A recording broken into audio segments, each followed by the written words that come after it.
이상하게 그 사람만 만나고 나면 기분이 묘하게 가라앉습니다. 별말 안 했는데도 괜히 불편하고 머릿속이 복잡해지죠. 말은 친절한데 묘하게 상처가 남고 같이 있으면 웃지만 돌아서면 허탈해지는 이 느낌. 혹시 여러분도 이런 사람이 주변에 있으신가요? 한때는 정말 좋은 친구였고 의리가 있다고 생각했지만 이상하게 요즘은 만날수록 지칩니다. 그럴 땐 꼭 기억하세요. 문제가 있는 건 여러분이 아니라 그 관계일 수 있습니다. 오늘 영상에서는 끊을수록 내 인생이 조용해지고 마음이 평온해지는 사람들의 특징 5가지를 알려드릴 거예요. 그리고 어떻게 이 관계를 무리 없이 정리할 수 있는지 현실적인 방법까지 함께 소개해 드릴게요. 오늘 저와 얘기를 끝까지 들어보신다면 지금 여러분이 망설이고 있는 그 관계에 어떤 선택을 해야 할지 분명해질 것입니다. 지금부터 끊을수록 인생이 평온해지는 사람들의 특징 5가지를 알려드릴 건데요. 그 전에 아직 좋아요와 구독을 안 하신 분들은 꼭 눌러주시고 들어주세요. 그럼 시작하겠습니다. 첫 번째, 감정 쓰레기통으로 여기는 사람. 너니까 말하는 거야. 듣고 나면 속이 시원해진다. 매번 하소연만 늘어놓는 친구 혹시 주변에 있지 않나요? 처음엔 공감해주고 위로해줬지만 어느 순간부터는 나는 감정의 쓰레기통이 되어버린 느낌. 그 사람은 털어놓고 가볍게 돌아가지만 나는 그 감정을 고스란히 떠안고 남습니다. 네가 들어줘서 다행이야 라는 말이 고마움이 아니라 경고일 수 있습니다. 두 번째, 은근히 나를 깎아내리는 사람. 그 정도면 괜찮지 뭐.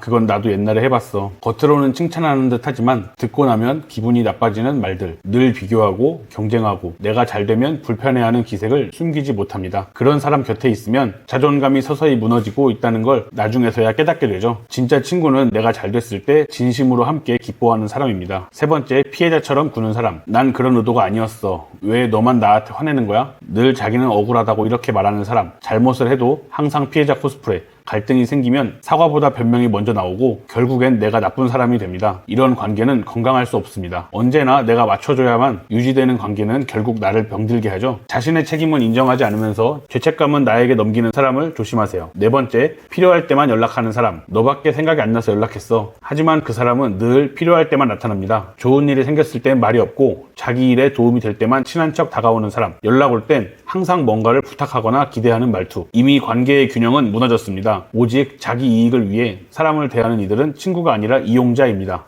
5번째, 내 감정을 조종하려는 사람. 가스라이팅이라고도 불리는데요. 네가 너무 예민한 거 아니야? 그 정도는 너가 참아야지. 처음엔 그럴듯해 보이지만 계속 듣다 보면 내가 문제인가? 라는 생각이 들게 만드는 말들. 조용히 천천히 내 자존감을 갉아먹습니다. 말 끝마다 내가 미안해하고 상대는 늘 정당한 척하죠. 가장 위험한 건 이 관계가 비정상이라는 걸 늦게 알아차리는 것입니다. 그럼 이런 사람들을 왜 끊어야 할까요? 그래도 오래된 친구인데 나만 참으면 되는 거 아닐까? 혹시 이런 생각으로 관계를 계속 끌고 가고 있진 않으신가요? 하지만 한번 생각해보세요. 그 관계 속에서 나는 언제 행복했나요? 정말 친구가 위로가 되었나요? 아니면 부담이 되었나요? 여러분은 착해서 힘든 게 아니에요. 그 사람을 놓지 못하는 이유, 착해서가 아니라 습관과 죄책감 때문일 수도 있습니다. 우리는 어릴 때부터 배웠습니다. 의리는 끝까지 지켜야 한다. 참는 게 미덕이다. 하지만 그 사이 내 마음은 무너지고 있었던 건 아닐까요? 두 번째, 관계는 교류여야지 소모가 되어서는 안 됩니다. 건강한 관계는 주고받는 감정의 순환이 있어야 합니다. 한쪽이 계속 주기만 하고 한쪽은 받기만 한다면 그건 친구가 아니라 정서적 소비자입니다. 넌 늘 들어주는 사람이라고 말하는 이들이 여러분을 진짜 친구로 여기는 걸까요?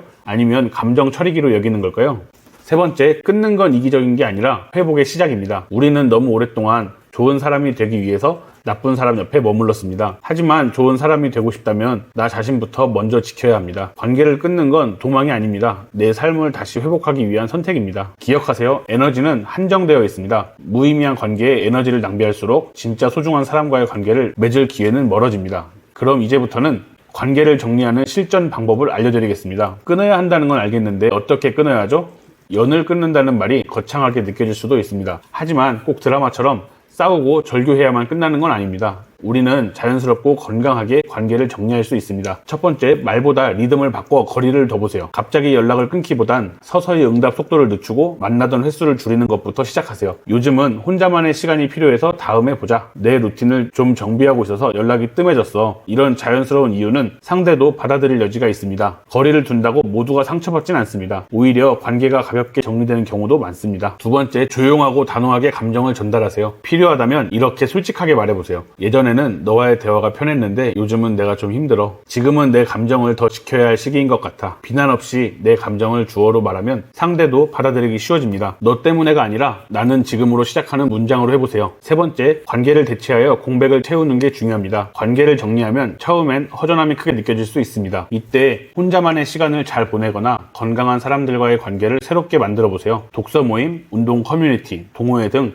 여러분의 삶에 긍정적 영향을 주는 사람들은 꼭 존재합니다. 사람은 결국 사람으로 치유되는데요. 좋은 사람을 만나기 위해선 나쁜 사람을 정리해야 합니다. 끝으로 팁을 드리자면 관계를 끊는 것보다 더 중요한 건 다시는 나를 소모시키는 관계로 돌아가지 않는 것입니다. 내 감정과 에너지를 지키는 연습은 내 인생을 지키는 연습이기도 합니다. 살면서 한 번쯤은 이런 질문을 하게 됩니다. 내가 너무 예민한 걸까? 아니면 이 관계가 잘못된 걸까? 그럴 때는 내가 그 사람과 있을 때 어떤 감정을 느끼는가가 가장 정확한 답이 됩니다. 관계를 끊는 건 누군가를 미워해서가 아닙니다. 나를 더 아끼기 위한 선택일 뿐이죠. 사람은 혼자 살 수 없지만 잘못된 사람들과 얽혀 사는 것만큼 외로운 일도 없습니다. 오늘 영상이 여러분의 관계에 작은 용기와 힌트가 되었다면 아래 댓글에 여러분의 이야기를 나눠주세요. 끊었더니 마음이 편해졌다. 이런 사람도 있었는데 지금은 사라졌다. 이런 여러분의 경험은 누군가에게 큰 위로와 나침반이 될 수 있습니다. 그리고 좋아요와 구독은 큰 힘이 됩니다. 정리하고 싶지만 망설이고 있는 누군가에게 이 영상이 닿을 수 있도록 함께 공유해주세요. 우리는 모두 관계를 끊을 줄 아는 어른이 되어야 합니다. 고맙습니다.